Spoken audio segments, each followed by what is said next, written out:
ಜೊತೆಗೆ ಇವತ್ತು ಏನಾಗಿದೆಯಪ್ಪ ಅಂತಂದರೆ ಹಾವುಗಳನ್ನೆಲ್ಲ ಎದುರ್ಕೊಂಡು ಸಾಯಿಸ್ತಾ ಇದ್ದಾರೆ. ದಯಮಾಡಿ ಯಾರು ಹಾವನ್ನ ಸಾಯಿಸೋಕೆ ಹೋಗಬೇಡಿ.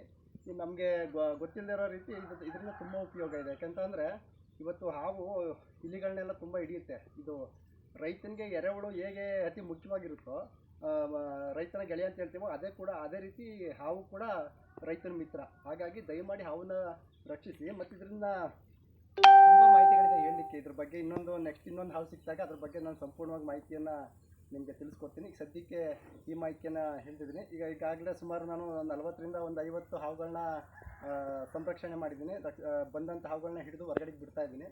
ನೀವು ಅಷ್ಟೇ ಯಾವುದೇ ಹಾವುಗಳು ಬಂದರೂ ಯಾರು ಸಾಯಿಸೋಕೆ ಹೋಗಬೇಡಿ. ದಯಮಾಡಿ ಹಾವುಗಳು ಸಾಯಿಸಿ ಪುನಃ ಸುಮ್ಮನೆ ಹೋಗಿ ಅಲ್ಲಿ ಕರ್ಮ ತೊಳೆಯೋಕ್ಕೆ ಅಂತೇಳಿ 5,000 ಖರ್ಚು ಮಾಡೋದ್ರ ಬದಲು ನೀವು ಅದನ್ನು ರಕ್ಷಣೆ ಮಾಡದೇ ಇದ್ರೂ ಪರವಾಗಿಲ್ಲ, ಅದಕ್ಕೆ ತೊಂದರೆ ಕೊಡಬೇಡಿ. ಅದಕ್ಕೆ ನೀವು ತೊಂದರೆ ಕೊಟ್ಟರೆ ಮಾತ್ರ ನಿಮಗೆ ತೊಂದರೆ ಕೊಡುತ್ತೆ ಹೊರತು ಅದಾಗಿ ಯಾರಿಗೂ ತೊಂದರೆ ಕೊಡಲ್ಲ.